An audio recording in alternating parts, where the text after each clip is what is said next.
Hello friends, आज मैं आपको बताऊंगी सीपीसी ऑर्डर 1 रूल 8 के बारे में। आप मेरी वीडियो को लास्ट तक देखिए। इसमें मैं आपको कुछ यूजफुल टिप्स दूंगी जो कि आपके लिए यूजफुल होंगे। तो फ्रेंड, रूल 8 कहता है वन पर्सन में sue और defend on behalf of all in same interest. एक ही हित में सभी व्यक्तियों की ओर से एक व्यक्ति बाल ला सकेगा या प्रतिरक्षा कर सकेगा। ऑर्डर 1 के रूल 8 में सब रूल 1 में 2 सेक्शन हैं, ए एंड बी।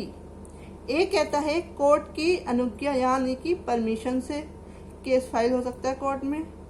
बी कहता है कोर्ट के निर्देश डायरेक्शन पर केस फाइल हो सकता है कोर्ट में। फॉर एग्जाम्पल, एक सोसाइटी में एक फैक्ट्री है जो कि बहुत पॉल्यूशन फैलाती है, पॉल्यूशन यानी कि प्रदूषण फैलाती है, और जिससे उस सोसाइटी के 50 व्यक्ति इफेक्टेड हैं। वो उस मकान यानी कि जो फैक्ट्री मालिक है उसके खिलाफ कोर्ट में केस दाखिल करते हैं। अगर वो 50 व्यक्ति अलग अलग केस दाखिल करेंगे तो बहुत सारे केस हो जाएंगे कोर्ट में। तो इसमें हम इस सेक्शन का, इस ऑर्डर का फायदा उठा सकते हैं और कोर्ट की परमिशन लेकर सभी व्यक्तियों में से एक या 2 व्यक्ति कोर्ट में सबकी तरफ से ऑन बिहाफ ऑफ 50 जो पर्सन है उनके बिहाफ पे वो केस दाखिल कर सकते हैं। इसे कहते हैं रिप्रेजेंटेटिव सूट। अब डिफेंड भी कर सकते हैं।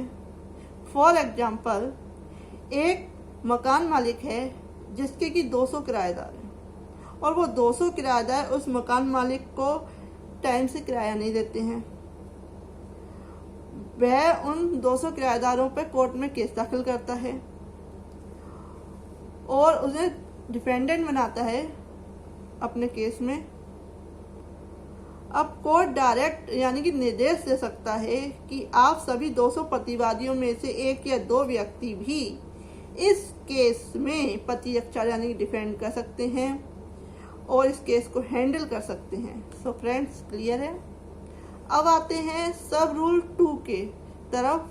सब रूल 2 कहता है कि कोर्ट प्लेंटिफ वादी के एक्सपेंस या खर्चे पर केस कोर्ट में फाइल किए जाने की सूचना सभी व्यक्तियों को नोटिस देकर व्यक्तिगत तामील पर्सनल सर्विस से, और यदि व्यक्तियों की संख्या नंबर्स पर्सन अधिक हैं तो पब्लिक एडवर्टाइजमेंट लोक विज्ञापन द्वारा करेगा।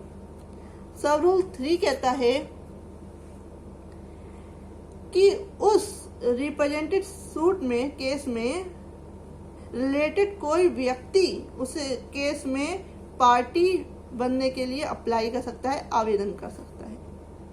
सब रूल 4 कहता है सीपीसी ऑर्डर 23 रूल 1 के सब रूल 1 के अधीन ऐसे केस में जो क्लेम यानी कि जो क्लेम किया गया है उसके किसी पार्ट को त्यागा नहीं जाएगा, छोड़ा नहीं जाएगा। और उसी ऑर्डर का सब रूल 3 कहता है कि केस को विड्रॉल यानी कि वापस नहीं लिया जाएगा।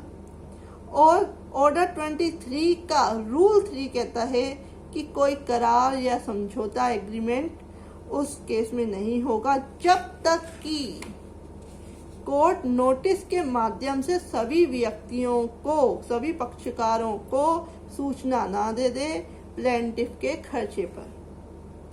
अब आते हैं सब रूल 5 की तरफ। सब रूल 5 कहता है कि जो अगर कोई व्यक्ति केस हैंडल कर रहा है सभी पक्षकारों की तरफ से और अगर वो प्रॉपर तरीके से नहीं कर रहा है तो कोर्ट को वो है पावर है कि वो उसको चेंज भी कर सकती है और उसकी जगह किसी और व्यक्ति को उस केस में उसका जिम्मा दे सकती है। सब रूल 6 कहता है कि जो भी कोर्ट का डिसीजन होगा इस केस में, उसकी जो डिग्री होगी, जो भी जजमेंट होगा वो सब पे लागू होगा, सेम यानी कि बॉन्ड होगा, सब पे सेम अप्लाई होगा। तो फ्रेंड्स, अगर आपको मेरी ये वीडियो पसंद आए तो इसे लाइक और शेयर करें और मेरे चैनल को सब्सक्राइब करना ना भूलें। Thank you very much for watching this video.